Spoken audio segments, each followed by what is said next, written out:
Durante muito tempo, o STEAM, sigla em inglês que significa ciência, tecnologia, engenharia e matemática, era algo muito distante da minha realidade, no sentido de que eu pudesse ao menos me imaginar atuando nessa área. Bom, apenas comecei a refletir sobre essa área de formação e de atuação profissional para o meu futuro quando me matriculei no curso técnico em programação de jogos digitais no IFTM Campus Uberlândia Centro. Não é para menos, já que no meu imaginário infantil o que predominava era a figura de um cientista maluco ou alguém antissocial que vive recluso em sua casa, ocupado em seu computador. E na maioria das vezes era a imagem de um homem e branco. Nesse sentido, como bolsista e pesquisadora, tive meu primeiro contato com notícias, estatísticas e projetos que tratam do espaço que as mulheres negras ocupam no campo das ciências, tecnologia, engenharia e matemática.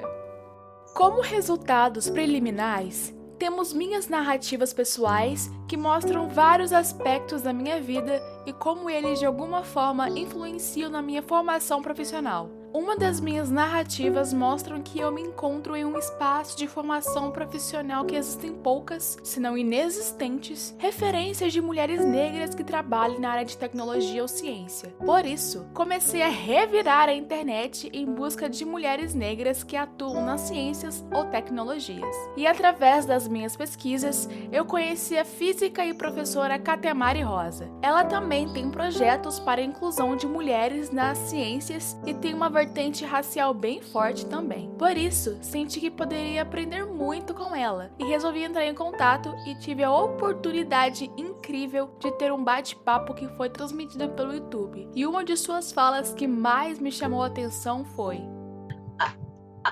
a invisibilidade, a ausência das pessoas negras, né, particularmente das mulheres negras, nessas áreas é tamanha que não precisa ser ninguém precisa ser pesquisadora ou pesquisadora da área para saber que existem poucas mulheres na física. Isso é conhecimento do senso comum. As pessoas não imaginam que uma pessoa negra vai ser uma professora de física numa universidade pública, né? Eu também tive o prazer de conhecer a Silvana Bahia. Ela é diretora de programas do OLAB e eu tive a oportunidade de conhecer um pouquinho da trajetória dela na criação do projeto Preta Lab, que é um projeto que visa especificamente dar suporte para mulheres negras que trabalham na tecnologia. E durante nossa conversa, uma das falas dela que mais me marcou foi: então, eu não sou hoje uma programadora, né? Eu aprendi um pouquinho disso lá em 2014. Hoje eu sou uma pesquisadora, né, em tecnologia. E sim, isso fez toda a diferença na minha vida, porque isso é o que eu faço hoje, né? Criei um projeto para mulheres negras, eu dirijo uma organização que é focada em democratização das tecnologias. Então, sem dúvida, minha vida mudou muito por eu ter olhado para isso naquele momento. Sob essa ótica, mergulhando em discussões sobre raça e gênero através dos escritos da antropóloga Lélia Gonzalez, passei a refletir em qual ponto de minha vida eu havia criado uma consciência racial. Nesse sentido, produzi uma narrativa me debruçando sobre essas experiências. Por eu ser uma preta de pele clara, o racismo se manifesta de uma forma mais velada, onde tem uma tentativa constante de apagamento das minhas raízes afro-brasileiras. Nesse sentido, um dos processos que me fez reconhecer a minha negritude foi a minha relação com o meu cabelo. Geralmente, quem arrumava o meu cabelo era minha mãe, porém, por ser branca, não aprendeu como cuidar de cabelos crespos. Então, sempre era um tormento quando eu arrumava meu cabelo. Por isso, passei por processos químicos ainda muito nova. Outra fase marcante em minha vida foram os anos que estudei em uma escola de dança no centro da cidade de Uberlândia. A maioria das crianças que frequentavam essa escola eram de classe média alta e brancas, e só cursava lá graças à minha bolsa de estudos que havia recebido. Eu poderia até tentar agir como as minhas colegas, porém elas continuariam me enxergando como inferior. Até que fui abordada por duas garotas mais velhas. Uma delas faz um comentário sobre meu cabelo e a outra ri, zombando de mim. Os murmúrios e risadas continuam até que uma mãe negra de uma colega de classe minha intervém repreendendo as duas. Antes que a situação se intensificasse, a filha da diretora compareceu tentando resolver a situação. Mas pelo que me lembre, nenhuma punição foi dada às garotas além de uma advertência oral. Reviver esses acontecimentos me fizeram perceber que não é possível delimitar um período específico de minha vida onde descobri em qual grupo social pertenço, porque desde sempre tive uma educação familiar bastante esclarecida. A questão é identificar a partir de qual momento eu percebi a necessidade de me posicionar frente a essas situações. Nesse sentido, tenho certeza de que minha relação com o cabelo serviu como ferramenta para a construção de uma consciência racial. Bem como a autora Grada Quilombo destaca em seu livro Memórias de Plantação, aderir à negritude, ao mesmo tempo que expressa a libertação dos padrões eurocêntricos, serve como forma de manifestação e resistência contra o racismo. Sob essa ótica, as mulheres pretas se sentem vulneráveis em espaços majoritariamente ocupados por brancos. São pouco incentivadas a continuarem com seus estudos e, consequentemente, os níveis de desistência são grandes. Nesse sentido, passei a refletir sobre os impactos da abordagem em sala de aula para com os alunos, produzindo as narrativas relatando minhas experiências.